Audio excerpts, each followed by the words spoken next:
नमस्कार, आप देख रहे हैं न्यूज 18 राजस्थान। आपके साथ मैं हूं अभिषेक। बुलेटिन में बात करेंगे उन खबरों की जो आज दिन भर सुर्खियों में बनी रही।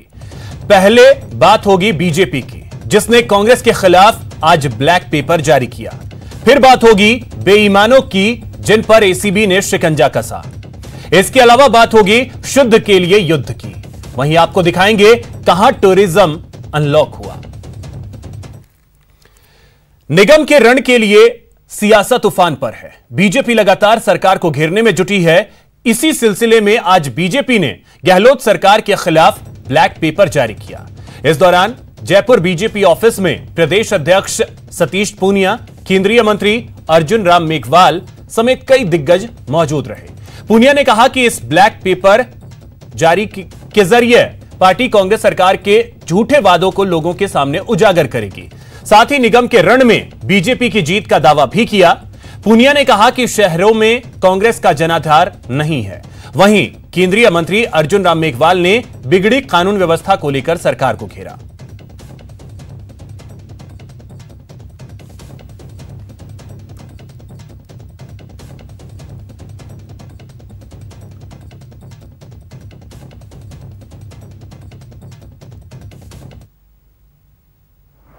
कल नामांकन विड्रॉल के बाद काफी कुछ स्थितियां स्पष्ट हुई हैं और लगभग आमने और सामने का मुकाबला है कि 20 महीनों के कार्यकाल में ये ऐसी सरकार है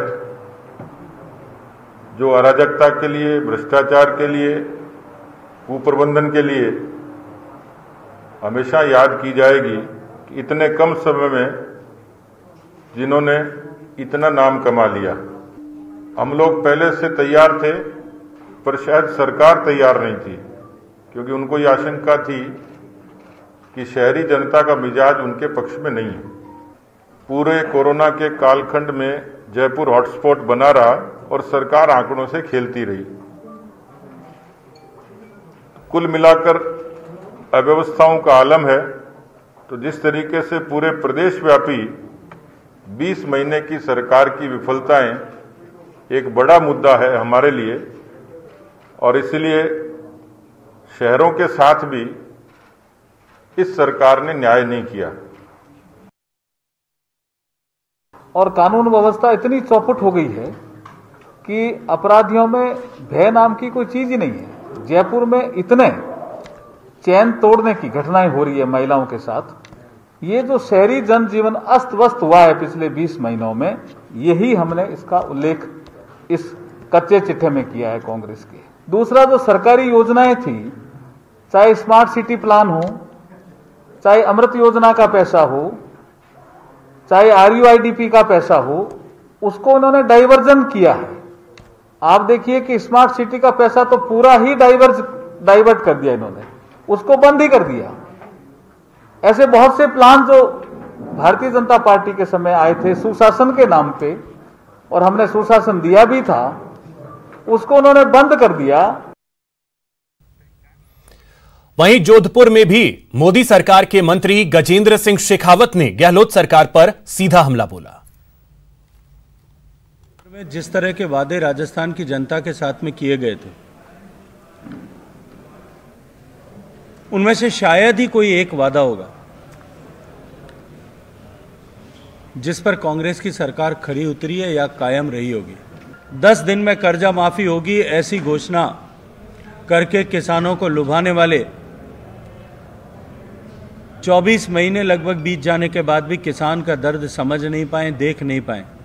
प्रदेश के युवाओं को इस बात का सपना दिखाया गया था कि युवाओं को बेरोजगारी भत्ता मिलेगा। आज भी राजस्थान के युवा अपने आप को ठगा हुआ महसूस कर रहे हैं। बार बार चुनाव में, लोकसभा और उसके बाद में हुए स्थानीय निकाय के चुनाव में जिस तरह से मुंह की खानी पड़ी, उसके बाद इस भय के की आशंका में कि जोधपुर से लेकर के अन्य सारे स्थानीय निकायों में हमारा सुपड़ा साफ होने वाला है। कांग्रेस ने वार्ड्स का रीऑर्गेनाइजेशन किया, पहले 65 से 100 किया, लेकिन 100 करने के बाद में भी जहां चुनाव हुए, चाहे वो बीकानेर में हुआ होगा, चाहे वो उदयपुर में हुआ होगा, जिस तरह की मुंह की कांग्रेस को खानी पड़ी, जनता ने जिस तरह से उनको नकार दिया, ये उसका परिणाम था इस तरह के लॉ एंड ऑर्डर की सिचुएशन राजस्थान में बनी है। राजस्थान अपराधों की राजधानी बनकर के उभरा है। एनसीआरबी के आंकड़ों हम सब ने देखे हैं, राजस्थान देश के सबसे ज़्यादा तेजी से बढ़ते हुए अपराध के मामलों में सबसे तेजी से बढ़ते हुए ग्राफ वाला प्रदेश बना है। खुलेआम गाड़ियां चोरी हो रही है, खुलेआम घरों में चोरी हो रही है, खुलेआम थानों से अपराधी छुड़ाए जा रहे हैं, खुलेआम बजरी माफिया का आतंक पूरे प्रदेश में दिखाई दे रहा है। एक बड़ी खबर आपको बता दें, जयपुर से है, जहां पर कांग्रेस ने संकल्प पत्र जारी किया है। हेरिटेज और ग्रेटर निगम के लिए यह संकल्प पत्र जारी किया गया है और इसके जरिए जनता से कांग्रेस ने 41 वादे किए हैं। कच्ची बस्तियों के नियमितीकरण का वादा किया गया है, स्टेट ग्रांट के लिए पट्टे देने का वादा किया गया है, स्मार्ट सिटी योजना 800 करोड़ की लागत से बनेगा, परकोटे का विकास होगा, मानसरोवर में सिटी पार्क बनेगा, 150 करोड़ रुपए की लागत से अमृत योजना चलाई जाएगी। तो एक संकल्प पत्र कांग्रेस की तरफ से जारी किया गया है। तो इस वक्त हमारे सहयोगी दीपक और सुधीर जयपुर से हमारे साथ जुड़ गए हैं। सबसे पहले दीपक, आपके पास आना चाहूंगा। कांग्रेस ने जो संकल्प पत्र जारी किया है, क्या क्या अहम चीजें हैं और क्या क्या चीजें दोनों ही निगम को देने का वादा किया गया है?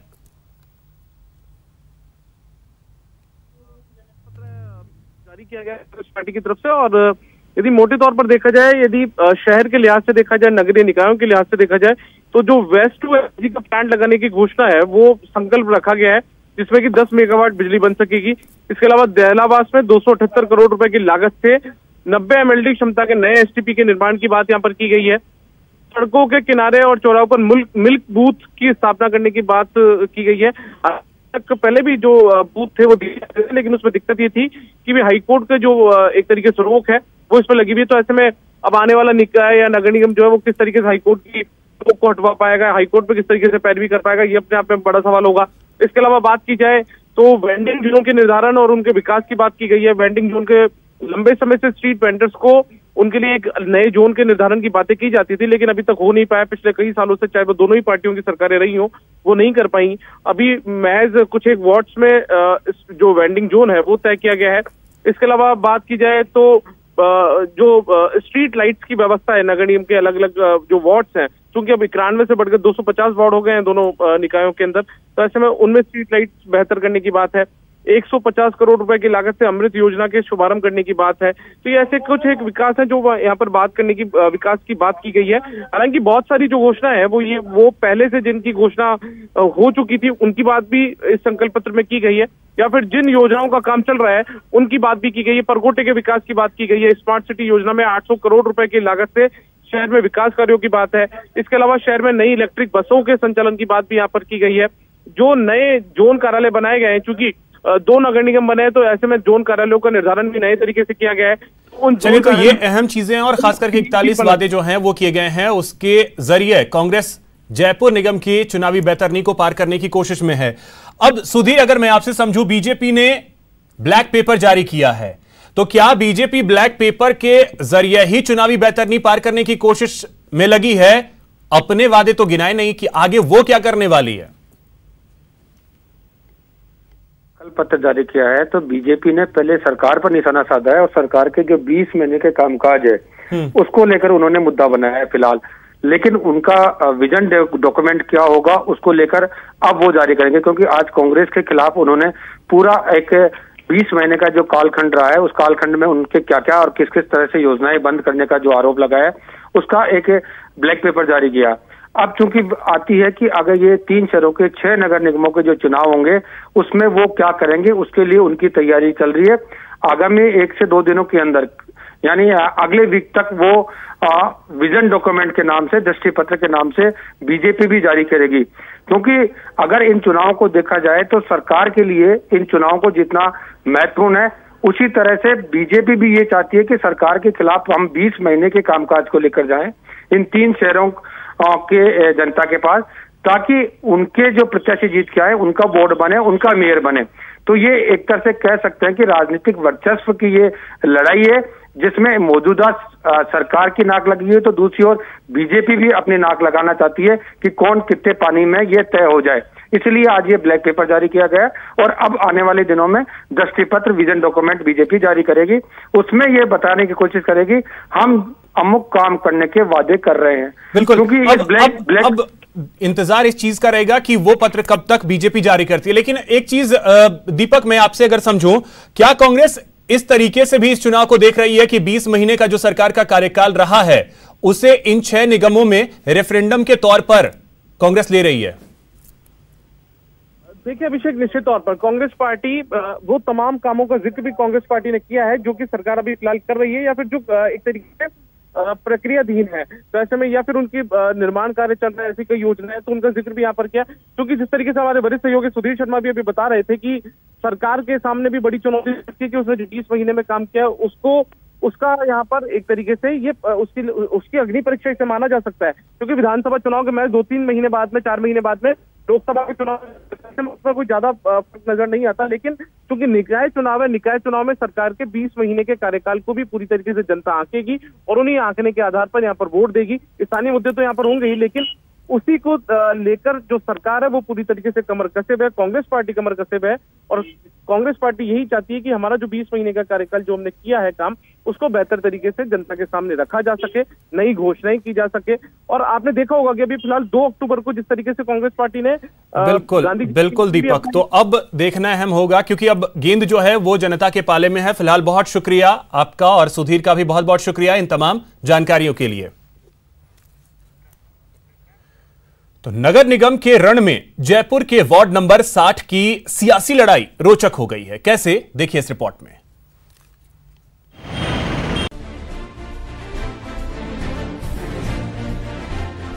जयपुर ग्रेटर में रोचक लड़ाई, धवाई बनाम देवल में जंग, वार्ड 60 से मिलेगा महापौर।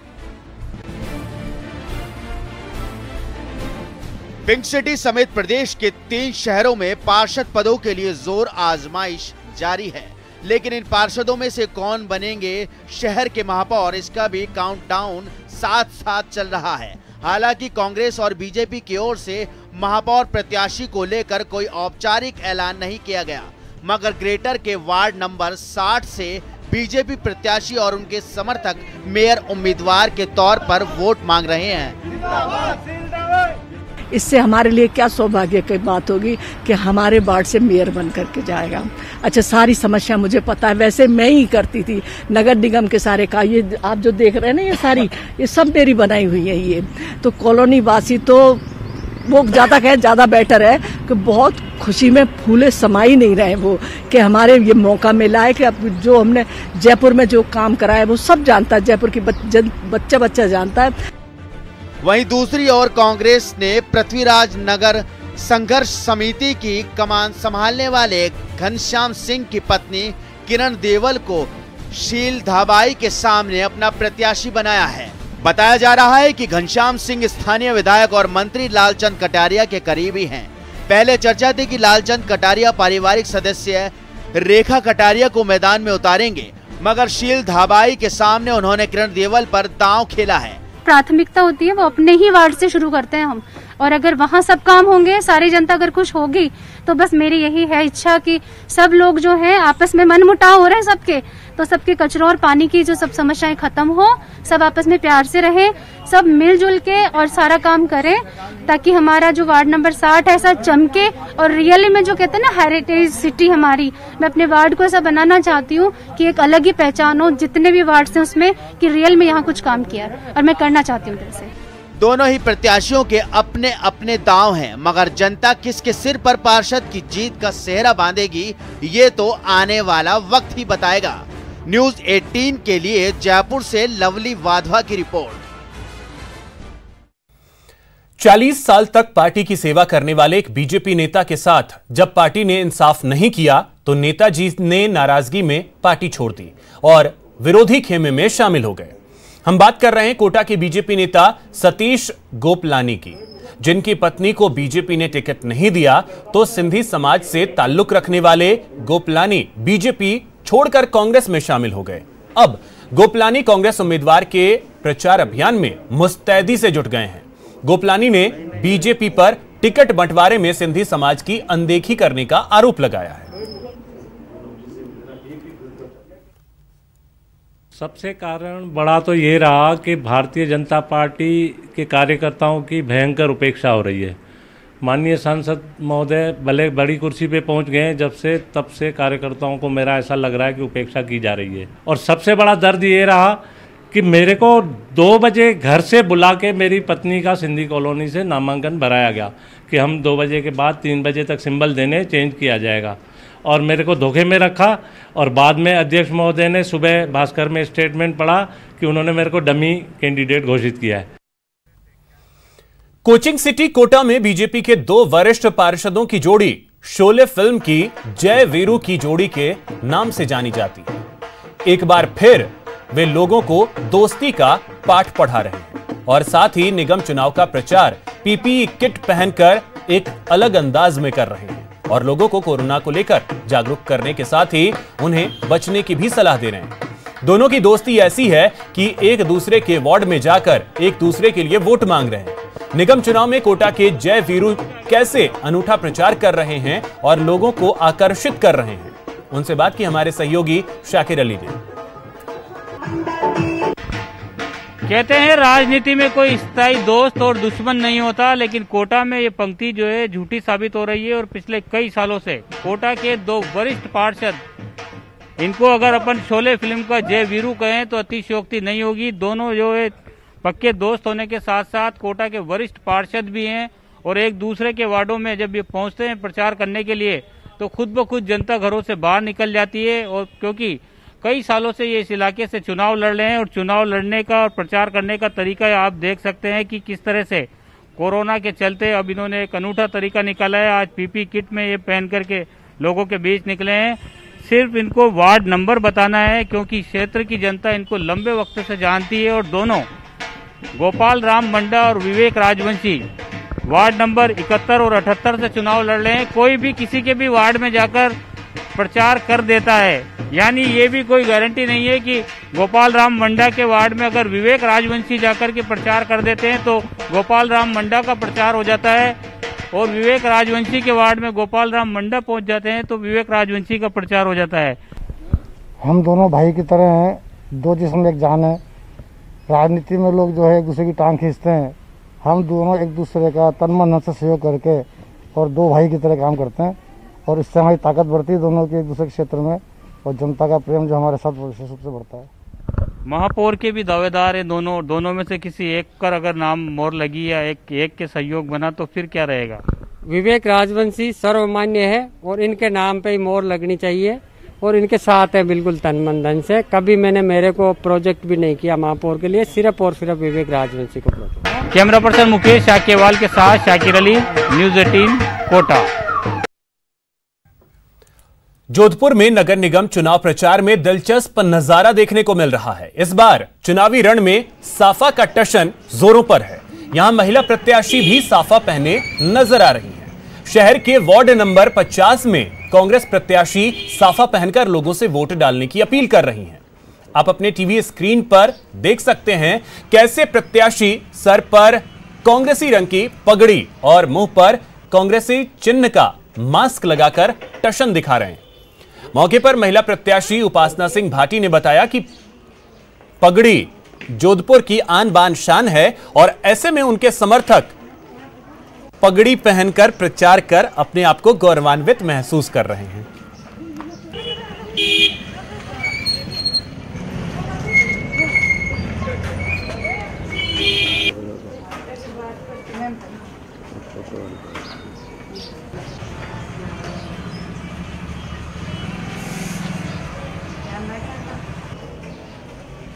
मुद्दे यही रहेंगे कि जो भी हमारा पार्टी के द्वारा जो भी हमें आगे से आगे बढ़ने के लिए महिलाओं में जो भी होता है, अलग अलग एनजीओज होती है महिलाओं के लिए, जैसे गरीब तबके की महिलाओं के लिए उद्योग धंधे वगैरह होते हैं, तो हमारा सबसे पहला मोटिव ये रहेगा कि बेरोजगारी को हम दूर करें और रोजगार की ओर आगे बढ़ें। यहां रुकेंगे एक छोटे से ब्रेक के लिए। ब्रेक के बाद आपको बताएंगे कानून की राह में रोड़े।